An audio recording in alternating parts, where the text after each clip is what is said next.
Hello student, स्वागत है आपका आईसीटी वर्चुअल क्लासेस में। मैं हूं कविता, आपकी साइंस टीचर। उम्मीद करती हूं आप सभी अच्छे होंगे और स्वस्थ होंगे। तो क्लास हम कंटिन्यू करेंगे अपना chapter number 2, that is microorganism friend and foe. यहाँ पे हम पढ़ रहे थे माइक्रो ऑर्गेनिज्म के बारे में। तो देखते हैं कौन कौन से माइक्रो ऑर्गेनिज्म हमारे फ्रेंड होते हैं। तो उससे पहले हम एक क्विक रिविजन कर लेंगे कि अभी तक हमने क्या क्या यहाँ पे पढ़ा है। तो आइए स्टार्ट करते हैं। चलिए, सबसे पहले अगर बात की जाए माइक्रो ऑर्गेनिज्म की, हमने अलग अलग कैटेगरी के बारे में बात किया था। तो सबसे पहले कैटेगरी हमारे पास आई थी बैक्टीरिया। नेक्स्ट हमने यहाँ पे बात की थी फंजाई के बारे में या कवक के बारे में। नेक्स्ट हमने यहाँ पे बात की थी प्रोटोजोआ के बारे में। और देन शैवाल यानी कि जो एल्गी होती है उसके बारे में हमने यहाँ पे बात की थी। उसके बाद हमारे पास नेक्स्ट आया था वायरस, और हमने जाना था कि जो वायरस है वो अदर माइक्रो ऑर्गेनिज्म से कैसे डिफरेंट होता है।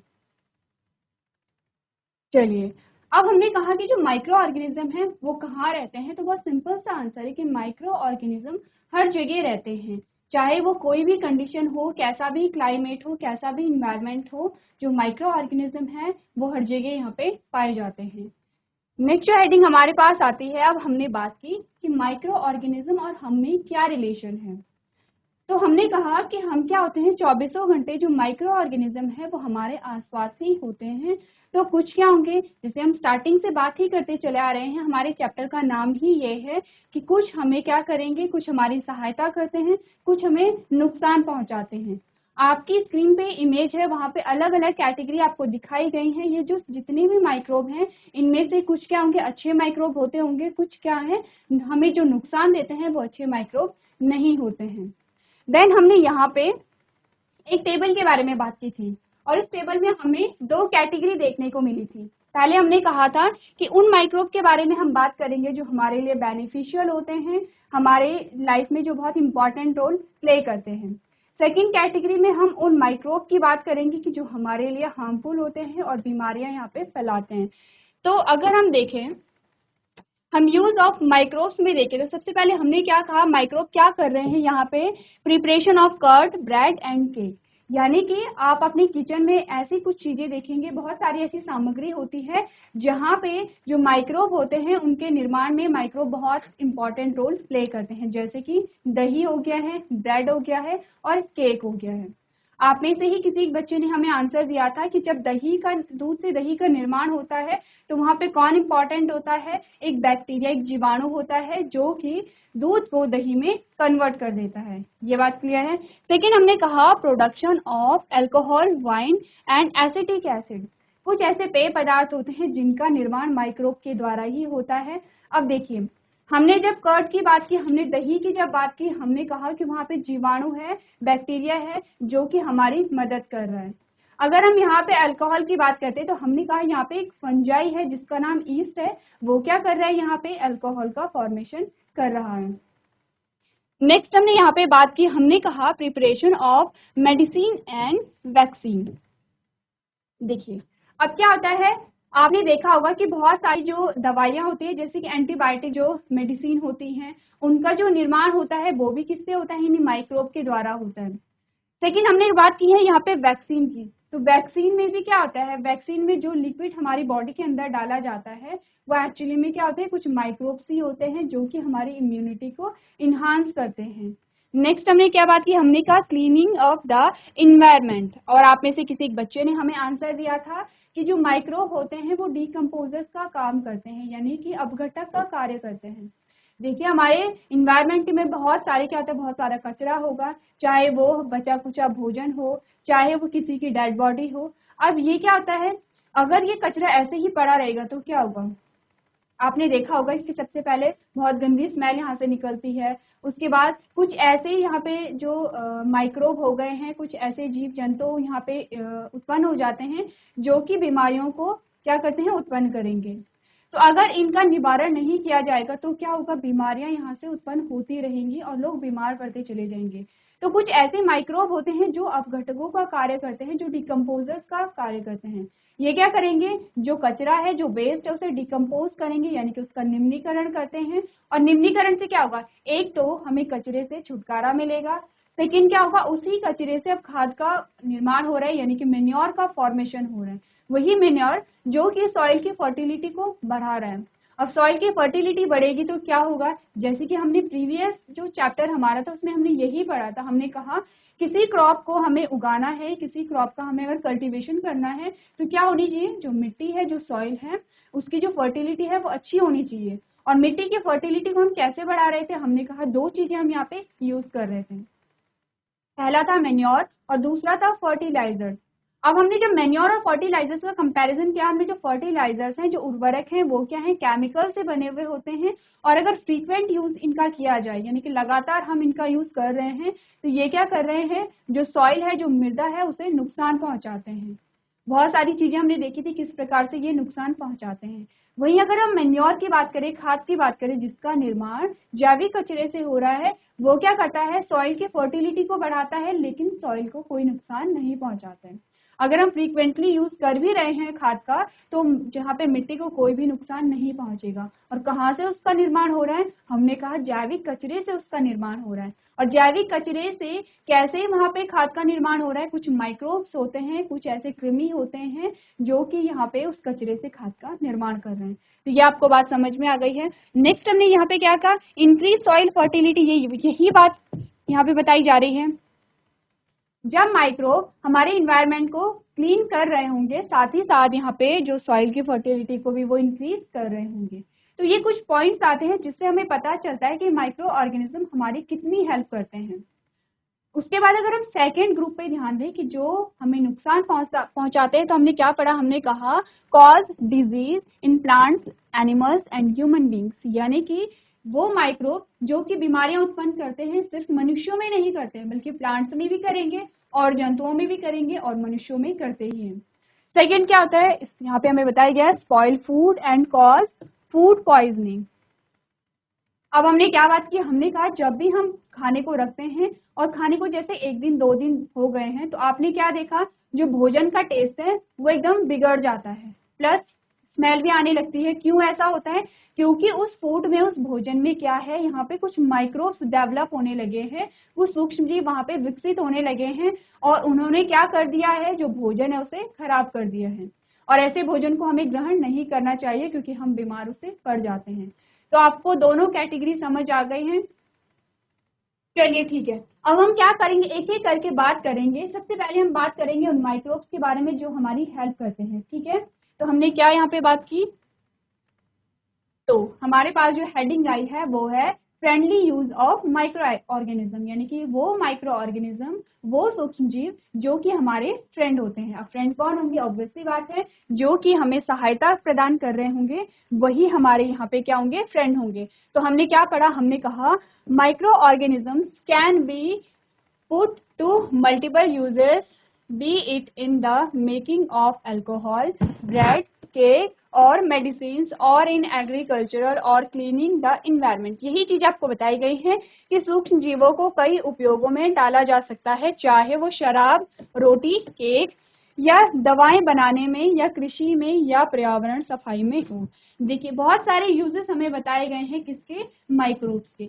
ये बात हम यहाँ पे कर चुके हैं। तो नेक्स्ट हेडिंग हमारे पास जो आती है वो है making of curd and bread. अब हम सबसे पहले बात करेंगे कि दही और ब्रेड का फॉर्मेशन कैसे होता है।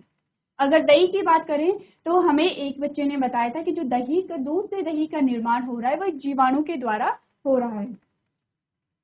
क्या बात की हमने, हमने कहा अगर हम दही के निर्माण की बात करें तो दही से, दूध से क्या होता है,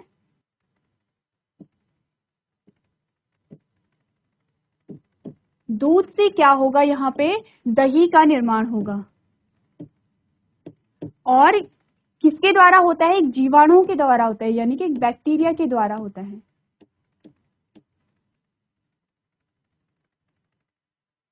और इस जीवाणु को हम क्या कहते हैं,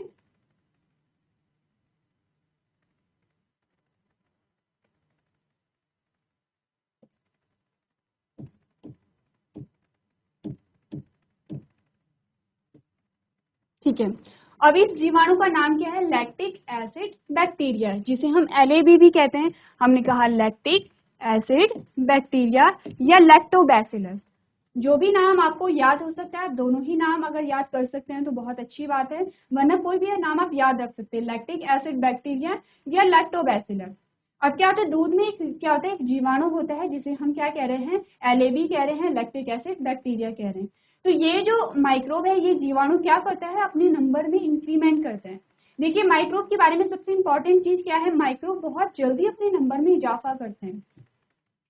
तो यानी कि रिप्रोडक्शन की जो प्रोसेस हो रही है बहुत तेजी से यहाँ पे होती है। क्या करते हैं, ये मल्टीप्लाई करते हैं, इनका क्या होता है, अलग अलग प्रोसेस होती है। जैसे कि हमने क्या पढ़ा था, हमने कहा था कि अगर हम एसेक्सुअल रिप्रोडक्शन की बात करें तो बहुत अलग अलग टाइप हमने देखे थे। हमने कहा विखंडन हो रहा है या फिर अलग अलग प्रोसेस हो रही है, तो उसकी वजह से क्या हो रहा है, जो एक जीव है, जो पेरेंट सेल है, वो बहुत जल्दी क्या हो जा रही है, मल्टीप्लाई होती है और बहुत सारे ऑफस्प्रिंग को वहां पे बना लेती है।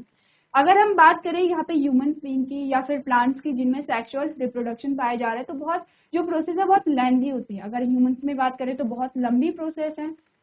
आपने देखा एक नवजात शिशु का जब जन्म होता है तो उससे पहले वो जो प्रोसेस है वो 9 महीने पहले शुरू हो जाती है। आपने देखा कि अगर किसी पौधे से बीज का निर्माण होगा तो बहुत लंबी प्रोसेस है। पहले उस पौधे में फूल लगेगा, तो फूल क्या होगा, मेच्योर होगा, फिर उसमें क्या होगा, पॉलन ग्रेन बनेंगे, उसमें फीमेल जो गैमेट है वो भी बनेगा, यानी ओवम का निर्माण होगा। फिर वहाँ पे फर्टिलाइजेशन जो परागकण की प्रक्रिया है, यानी कि क्या होगा, पॉलिनेशन की प्रक्रिया होगी। फिर फर्टिलाइजेशन होगा, यानी कि निषेचन की प्रक्रिया होगी। निषेचन की प्रक्रिया के बाद वहां पे बीज और फल का निर्माण होगा। यानी कि हम क्या कह रहे हैं, हमने कहा कोई एक सेल है, कोई एक जीव है। अब ये क्या कर रहा है, हो सकता है ये माइक्रोब है, हमने माना ये एक माइक्रोब है, ये क्या करेगा, बहुत जल्दी इसके ये एक सेल है, ये 2 सेल में कन्वर्ट हो जाएगा। फिर से इसने क्या किया, ये 2 सेल में कन्वर्ट हो गया है, और ऐसे ही ये प्रोसेस बहुत चलती रहती है, आगे चलती ही रहेगी। ये जो प्रोसेस है ये बहुत क्विक होती है, बहुत जल्दी जल्दी होती रहेगी। लेकिन अगर हम यहाँ पे बात करें किसी प्लांट के, हम प्लांट की ही बात करें, हमने कहा अगर किसी पौधे में बीज का निर्माण होगा तो बहुत लंबी प्रोसेस है, यही हमने पढ़ा था, हमने कहा बहुत लंबी प्रोसेस है। तो जो माइक्रोब है वो यही कर रहे हैं। जो लैक्टिक एसिड बैक्टीरिया था उसने यही किया कि उसने अपनी संख्या में बहुत तेजी से वृद्धि की। एक तो उसने ये काम किया, जब तेजी से वृद्धि की तो और क्या किया उन्होंने, उसने किया क्या, यहाँ पे एक एसिड का फॉर्मेशन किया, ठीक है, क्योंकि इसका नाम ही है लैक्टिक एसिड बैक्टीरिया। अब ये एसिड यानी कि अम्ल का निर्माण करेगा। आप लोग समझते हैं अम्ल क्या होते हैं, जीआईसी बांझ वगैरह, आपको पता है एसिड क्या होता है या अम्ल किसे कहते हैं। तो हमने क्या कहा, देखिए एसिड क्या होते हैं, अगर आप फिजिकल कैरेक्टर के बेसिस पे देखेंगे तो जो खट्टे पदार्थ होते हैं उसे हम एसिड कहते हैं, ठीक है, जो कड़वे पदार्थ होते हैं उन्हें बेस कहते हैं।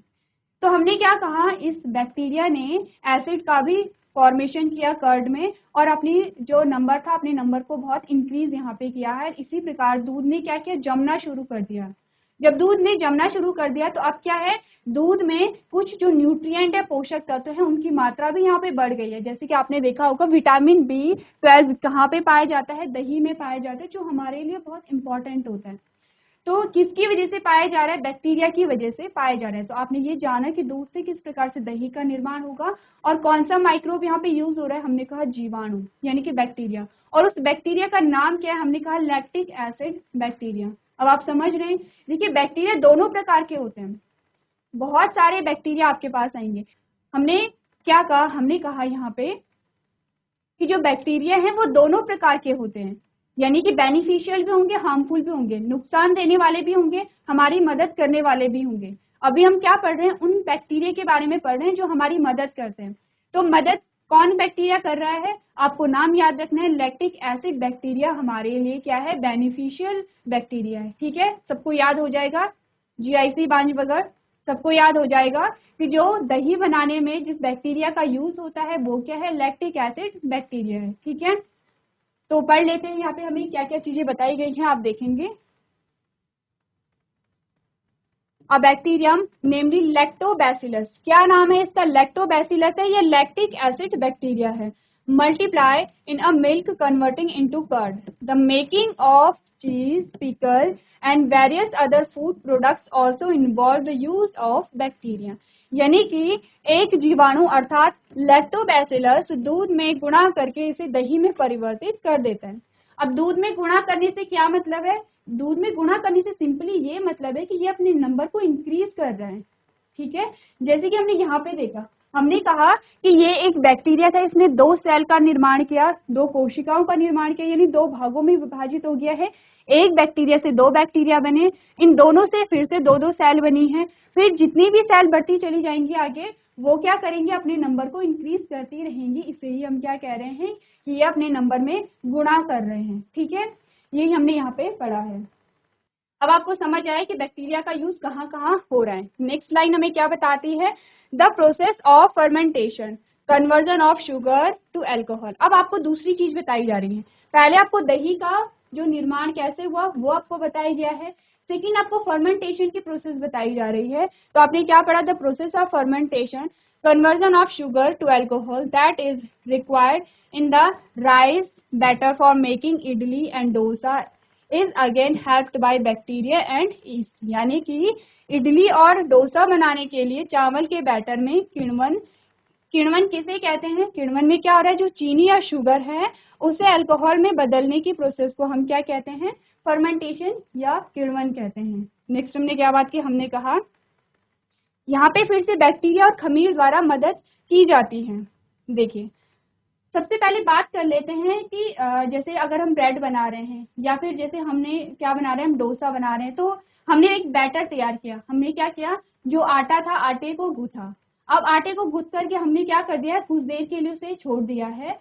तो उसमें क्या होता है, ईस्ट होता है। ईस्ट क्या है, एक कवक है, फंजाई है, दोनों एक ही है, फंजाई या कवक एक ही होता है। तो उसमें क्या होता है, ईस्ट प्रेजेंट होता है। तो ईस्ट क्या करता है, जो शुगर होगा वहां पे, जो शुगर को वो किसमें, अल्कोहल में कन्वर्ट करेगा।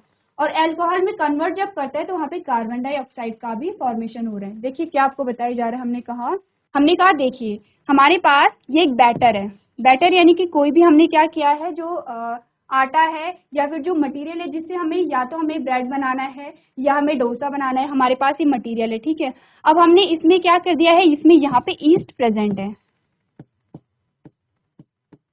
ईस्ट प्रेजेंट है। इसने क्या किया, जो शुगर थी यहाँ पे, शुगर का इसने कन्वर्जन कर दिया है। कैसे कन्वर्जन किया इसने, यहाँ पे इसने अल्कोहल का फॉर्मेशन किया है,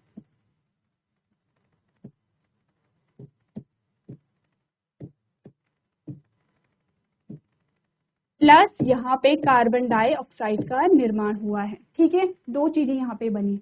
अब देखिए, आपने देखा होगा ना, जब हम कोई भी चीज, जैसे हम बैटर तैयार करते हैं या फिर हमने क्या किया, आटे को गूथा, कुछ टाइम के लिए रख दिया, तो कुछ टाइम बाद आपने देखा आटा फूल जाता है।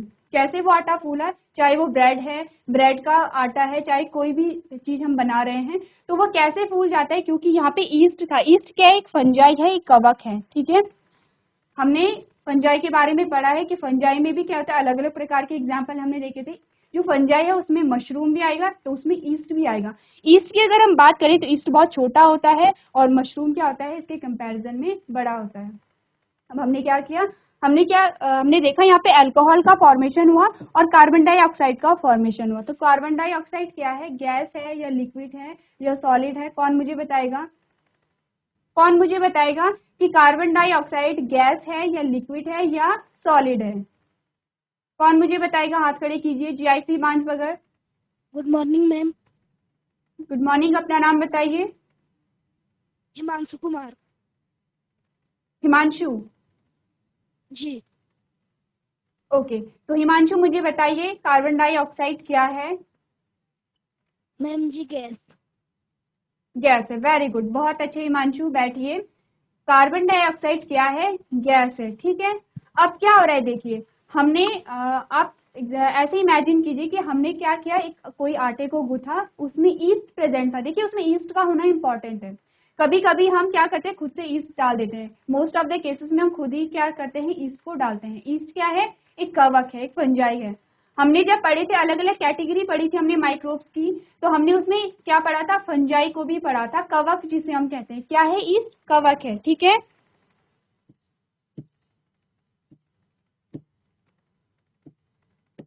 जैसे कि हमने कहा, जो फफूंद लग जाती है, फफूंद भी क्या है, कवक है। ठीक है, ईस्ट भी क्या है, कवक है। मशरूम भी क्या है, कवक है।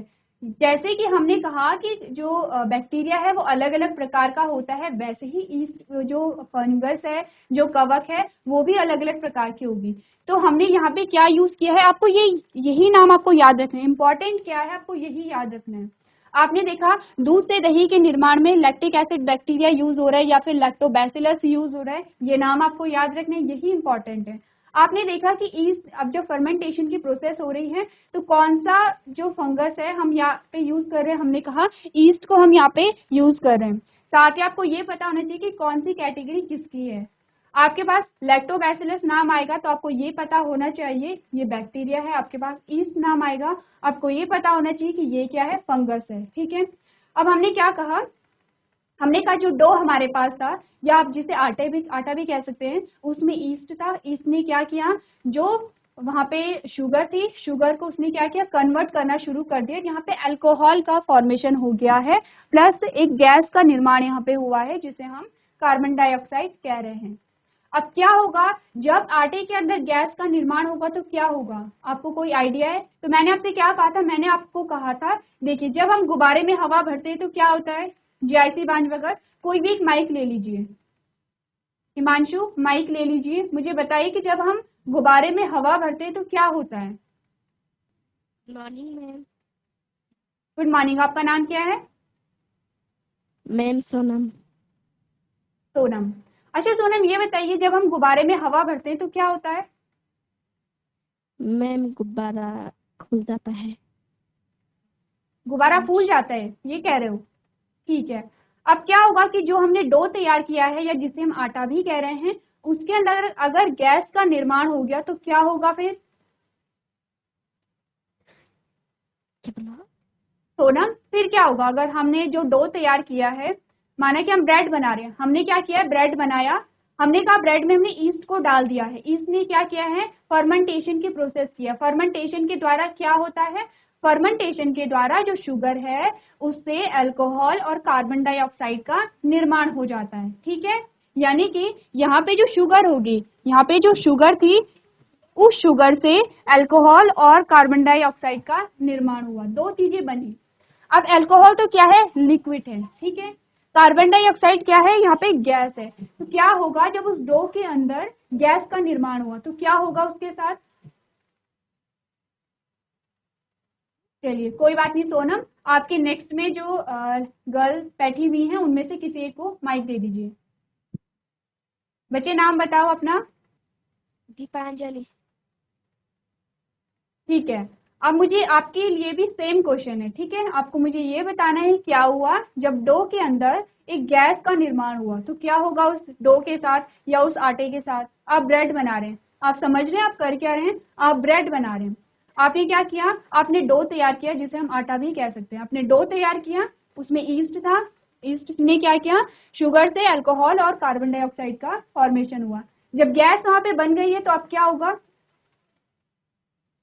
मैम फूल जाएगा। फूल जाएगा। आपने अपना नाम काजल बताया? मैम दीपांजलि। अच्छा दीपांजलि, ठीक है। दीपांजलि, अब जो सबसे जो लास्ट बच्ची है उन्हें माइक दे दीजिए। Good morning ma'am. Good morning, अपना नाम बताइए। मैम जसोदा। यशोदा। यशोदा कौन सी क्लास के हो बच्चे? 8। अच्छा 8th के ही हो आप लोग, ठीक है।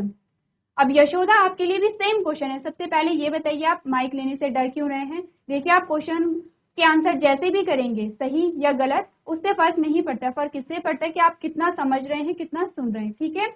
अगर आपको आंसर नहीं भी आता है फिर भी आप मुझे बता सकते हैं आपको नहीं आता है, मैं आपको फिर से समझा दूंगी। तो सबसे पहले आप ये बताइए, हम जो भी अभी तक पढ़ रहे हैं आपको समझ आ रहा है? जी। तो यशोदा थोड़ा जोर से बोलिए। मैम जी। ठीक है, आ रहा है। अब आप ये बताइए कि जब डो के अंदर एक गैस का निर्माण हुआ तो क्या होगा उस डो के साथ? मैम वो फूल जाएगा। क्या होगा? उसके अंदर हवा फूल जाएगी। देखिए यशोदा ने हमें क्या बताया था, दीपांजलि ने हमें क्या बताया था अभी? दीपांजलि ने कहा कि जब, आप बैठिए, दीपांजलि ने कहा जब यहाँ पे गैस का निर्माण होगा तो वो जो डो है वो फूल जाएगा। ये हमें बताया था दीपांजलि ने, जो कि उन्होंने बिल्कुल सही बताया था। ठीक है, यही होता है जब हम ब्रेड बना रहे हैं, ब्रेड का डो हमने तैयार किया, अब उसमें ईस्ट था, हमने कुछ टाइम के लिए उसे छोड़ दिया है। जब आप देखेंगे तो वो जो डो था वो पूरा फूल जाता है। क्यों फूला? क्योंकि वहां पे गैस का फॉर्मेशन हुआ है। अब जैसे कि गैस जब बलून के अंदर गई थी, गुब्बारे के अंदर गई थी, तो गुब्बारा फूल गया था, वैसे ही यहाँ पे सेम ऐसे ही होगा। जब डो के अंदर गैस बनी तो डो फूल गया है। अब आपने देखा होगा कि यहाँ पे क्या होगा, जो गैस है वो बाहर भी निकलेगी। ऐसा नहीं है कि जो गैस है वो उसी डो के अंदर रहेगी, गैस बाहर निकलेगी। तो यहाँ पे इस प्रकार का, जैसे ये डो है या फिर यही डो है, तो यहाँ पे ऐसे छेद बन जाएंगे यहाँ पे ऐसे करके। क्यों छेद बनेंगे? क्योंकि इन छेदों से क्या होगा, जो कार्बन डाइऑक्साइड है ये बाहर निकल जाती है। तो ये छेद यहाँ पे, जब इन छेदों का यहाँ पे निर्माण होता है छोटे छोटे, तो यही सबूत है इस बात का कि यहाँ पे फर्मेंटेशन की प्रोसेस हुई है या किण्वन की प्रक्रिया हुई है, और किण्वन के द्वारा क्या हुआ, यहाँ पे कार्बन डाइऑक्साइड का निर्माण हुआ। तो यहाँ पे हमने क्या देखा, हमने कहा जो ब्रेड का निर्माण हो रहा है, या फिर यहाँ पे अलग अलग चीजें हमने पढ़ी हैं। हमने कहा है यहाँ पे इडली हो गया, डोसा हो गया है, या ब्रेड हो गया है, इन सभी में क्या हो रहा है, माइक्रो ऑर्गेनिज्म का यूज हो रहा है। तो आपको समझ आया, दोनों चीजें आपको समझ आई हैं। जीआईसी बांझ बगड़, जिसे समझ आया हाथ खड़े कीजिए। तो हमने क्या जाना यहाँ पे कि किस प्रकार से जो माइक्रो ऑर्गेनिज्म है वो हमारी मदद करते हैं। तो आपने क्या करना है, आपने ये सारी चीजें यहाँ पे नोट करनी है। तो क्लास, आज हमने जाना है कुछ माइक्रोब्स के बारे में जो कि हमारी मदद करते हैं। तो इससे आगे का जो सेशन है वो हम नेक्स्ट लेक्चर में कंटिन्यू करेंगे। तो आज के सेशन में हम इतना ही करेंगे। अभी तक क्लास में बने रहने के लिए आपका धन्यवाद।